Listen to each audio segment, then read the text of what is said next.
Tonight, a flood-hit highway partially reopens to heavy vehicles, and thousands of South Australians urged to get their COVID booster shots.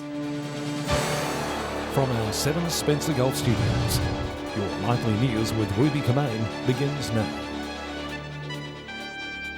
Good evening. The Stuart Highway has been partially reopened after intense rainfalls recently damaged the road. To access remote towns, one vehicle at a time is now able to drive along the centre of the flooded highway. Slowly but surely, the wheels are starting to turn. Heavy vehicles allowed to cross the Stuart Highway for the first time since damaging levels of water made the terrain impassable. There are already heavy vehicles going through the Stuart Highway immediately north of Glendambo. This is a massive relief to people who have been waiting on critical items to come through. Between sunrise and sunset, trucks can travel 20 kilometres per hour under police escort through the murky waters. A welcome change for transport workers who up until now have had to take longer alternate routes. Water down there has significantly subsided. Recent reports in the last to around lunchtime on Sunday are reporting there's areas of the crest of the road that are now just as 100 mil underwater. The opening, however, creating a backlog of parked trucks at Port Augusta, trying to get back on the road. With the state government looking to allow other vehicles to pass from tomorrow if the good weather continues. As of Tuesday next week, the high clearance four-wheel drives will be added into that mix as well. The rail tracks between Adelaide, Perth and Darwin remain closed, needing further repairs after 18 sections were washed out. They're working through in a prioritised way. They believe that they will not have the rail back in place until about the 18th of February. Edward McCarroll, 7 Spencer Gulf News.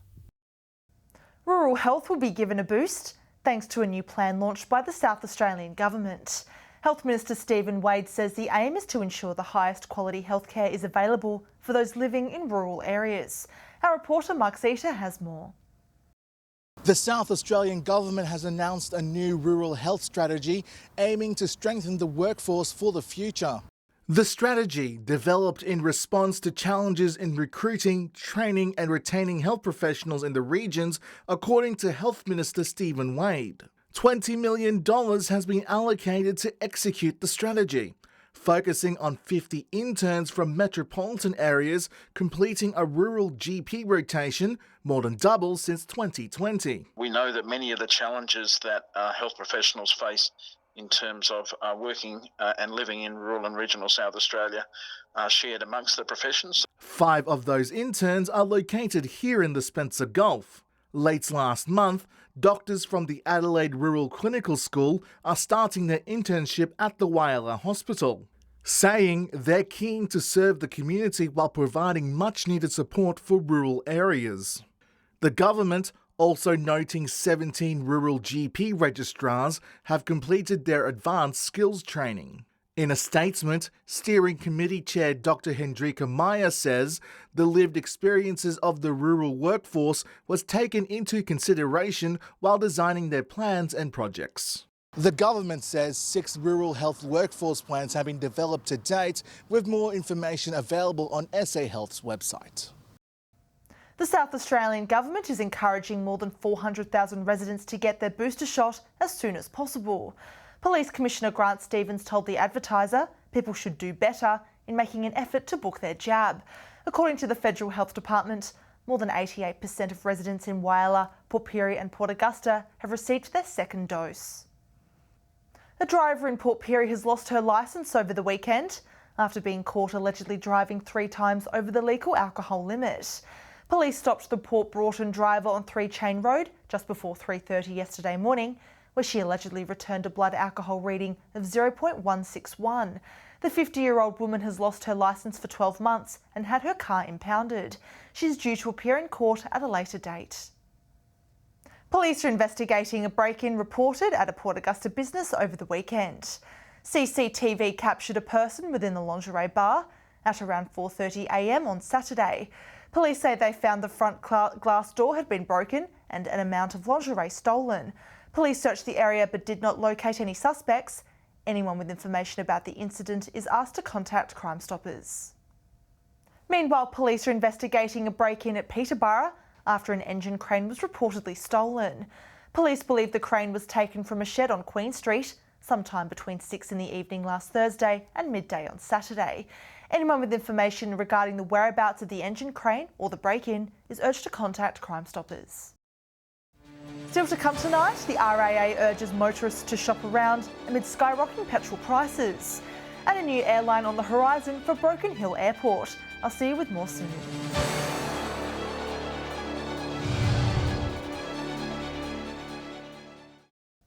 Welcome back.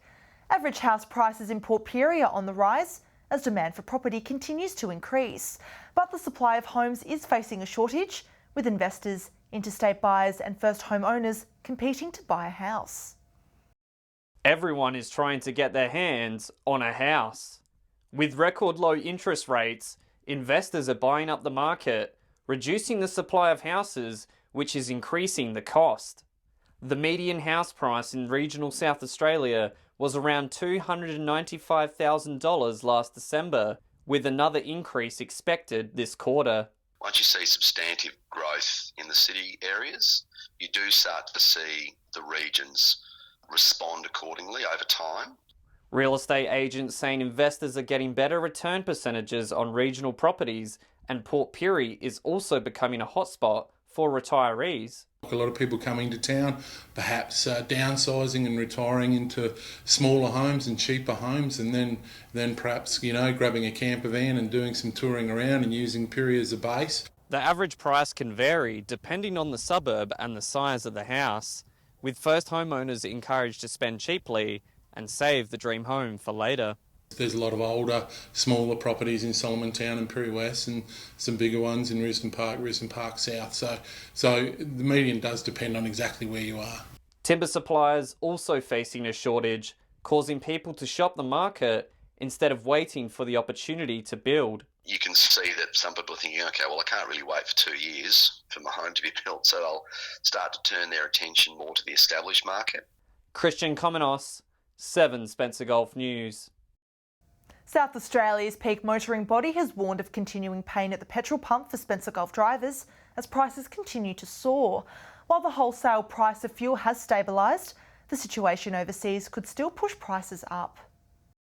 A common sight across regional towns in the Spencer Gulf. The price of unleaded and diesel exceeding $1.75 per litre at most service stations. The wholesale price of fuel now stabilised according to South Australia's Peak Motoring Group.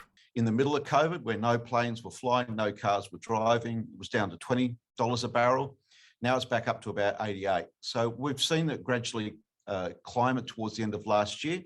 The heightening tensions between Russia and Ukraine could raise prices further, but the effect is yet to be seen. In the meantime, Mark Borlas says regional drivers should shop around for the best deal. You still have in the market, in most, Whyalla, Port Augusta, Port Lincoln, places like that, you still have about a 6 or 7 cent difference in the price around town. Rising prices have also caused regional drivers to look into alternative fuel solutions such as electric batteries. The RAA saying new infrastructure in the region should relieve drivers of range anxiety. That will make use of EVs in the regions much easier. People will get over what they call range anxiety, driving out there and being scared they won't be able to recharge. A full wrap of the week's average fuel prices across the region will be featured on Wednesday's bulletin. Mark Zita, 7 Spencer Gulf News. A second airline will be flying into Broken Hill, with QantasLink announcing it will operate 2 weekly flights between Sydney and the Silver City. It's hoped the new service will generate more business and tourism for the area. One of Australia's most iconic companies, adding Broken Hill to its domestic flight list. Qantas's 50-seat Q300 aircraft touching down just in time for Easter, beginning on April 8th. CEO John Gissing was on hand at the airport this morning with the city's mayor. This is a great opportunity for Qantas to help stimulate domestic tourism and do our bit for supporting local businesses that have been through the pandemic. Fares will start from $269 one way, but Qantas is having a special sale to celebrate the Broken Hill route, with fares starting from $189 until February 21st. unless sold out prior. The service, running on Mondays and Fridays, promising a nice weekend getaway to explore outback New South Wales. For 18 years, Rex has been the only airline servicing Broken Hill. It's a fantastic opportunity for competition here in Broken Hill for the first time in a very long time. Mayor Tom Kennedy says it's exciting for the community, also saying it sends a message to Australia. Broken Hill is open for business. Qantas coming to town will invigorate the city. It is exciting, it is an icon. With the addition of Broken Hill, Qantas now operates flights in 57 regional and rural towns. Joshua Mercer, 7 Spencer Gulf News. Interstate tourists will be the focus of a new round of the South Australian Government's Great State Vouchers program. From this Friday, round 7 will open with up to 100,000 accommodation vouchers up for grabs. Recipients will be able to start booking on February 16th. Premier Stephen Marshall says the program will help stimulate tourism across the state, sustaining and creating jobs. The travel period also includes the Easter long weekend and April school holidays. Residents from Port Pirie, Mount Remarkable and the Flinders Ranges are being encouraged to apply for a new local media program. The Brighter Future Storytelling program is setting out to create local podcasts that tell the story of interesting personalities and events from the region. The podcast will be used by local visitor centres, museums and businesses to showcase living within the community. Stay with us after the break. Port Pirie softballers dress in pink for breast cancer research, while Broken Hill Reigns women prepare to sport teal for charity races.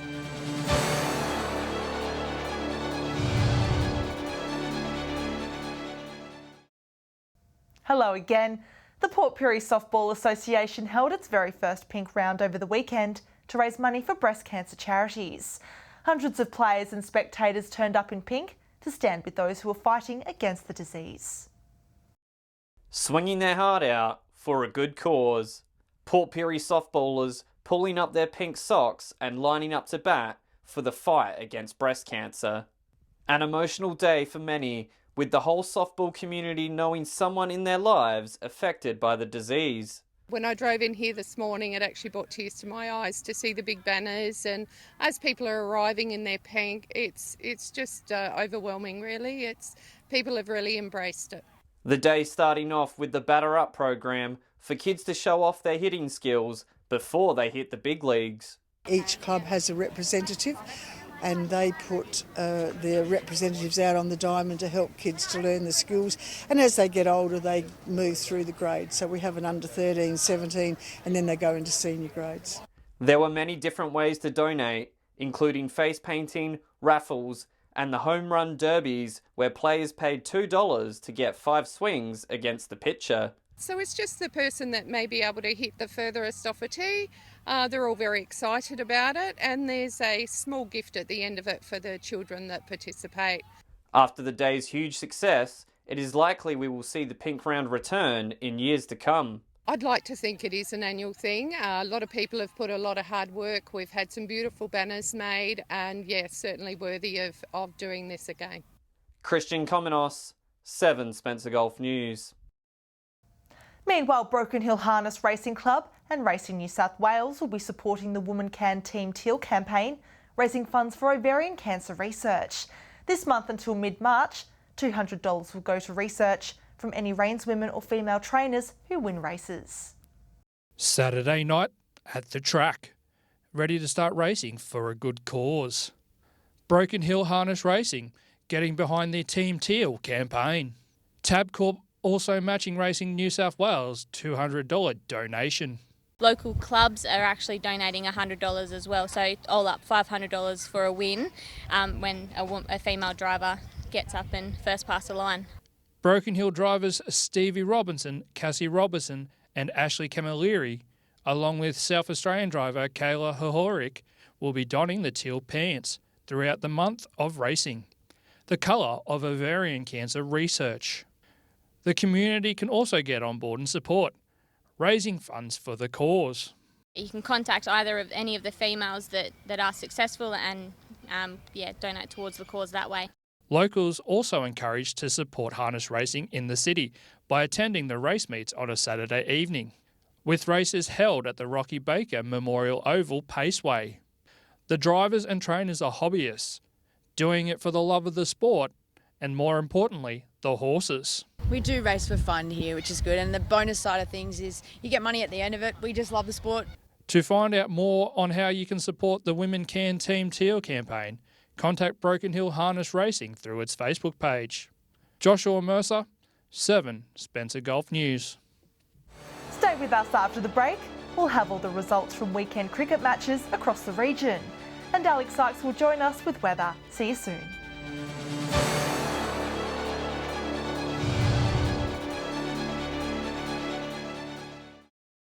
Welcome back.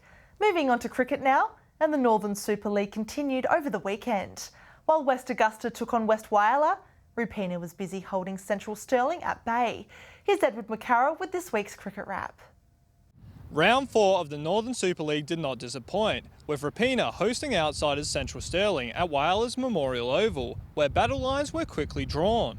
There was a few ambitious shots from the Central batters as they looked to chase down what the Roos had set them. Tyson Dodd playing an important role in the Roos win, making 42 runs, well above anything the Stirling batsmen could produce. Drew McDonald showed some good form from the visitors, but it simply wasn't enough to hold back Rupina. Centrals looked to be heading to victory, but a late collapse saw them fall just 9 runs short of the Roos. In the other matches, Central Whyalla comfortably defeated South Augusta by 6 wickets. Quorn were no match for North Whyalla, the Magpies chasing down a target of 84 for a loss of just 2 wickets. North's Cole Davey making 47 runs in the process. And in a Wild West showdown, it was West Augusta that was left standing. Batting first, West Whyalla were skittled for just 105, losing their last 7 wickets for just 40 runs. West Augusta passing the total in just 33 overs. Over in Port Lincoln, Waybacks had the bye, leaving Southern Air to defeat Tasman. Air's Ben Smith, a critical cog in the machine, making 64 runs not out. In the other game, Charlton steamrolled Todd River after bowling them out for 115. In Port Pirie, despite Patrick McNamara's fantastic innings where he made 55 runs, he couldn't save Wanderra from defeat, Port Germain winning the match by 7 runs. While in the other game, Southport were too strong for Proprietary.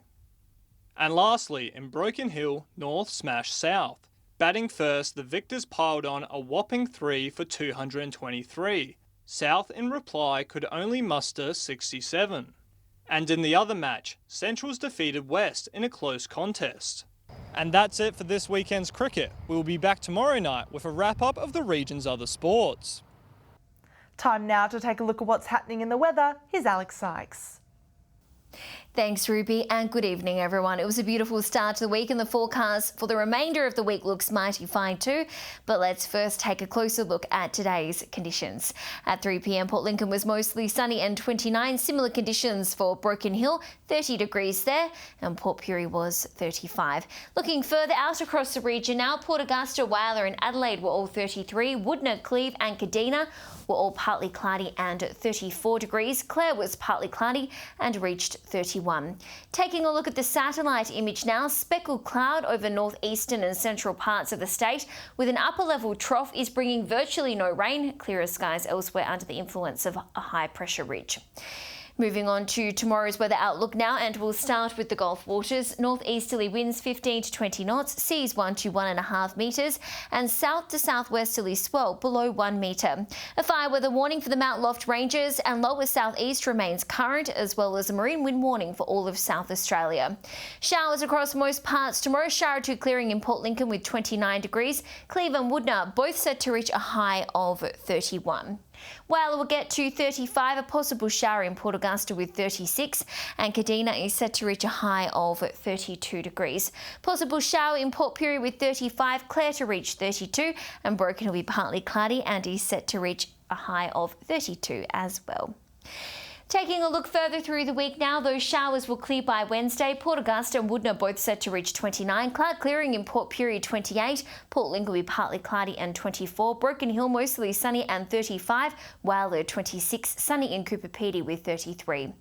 To Thursday's forecast now be mostly sunny in Port Pirie and Woodner, both with 30 degrees. Broken Hill will be sunny and reach a high of 32. Port Augusta mostly sunny and 28. Port partly cloudy in Port Lincoln with 23 degrees there. And a look at Friday now, sunny in Port Augusta and Broken Hill, both set to reach a high of 31. Port Lincoln 24, sunny in Port Pirie with 32. Woodner also set to reach a high of 32 degrees, mostly sunny in Whyalla 27, Kadina 29, and Cooper Pedy will be sunny and reach a max of 36. So as you can see, Ruby, despite a few showers in parts tomorrow, the sun is set to stay out for most of this week. A welcomed relief for many, I'm sure, who were impacted by those floods. It's back to you. Wonderful. Thanks for that, Alex. And that's all local news this Monday evening. Thanks for joining us. I'll have updates later. Until then, enjoy your evening. Good night.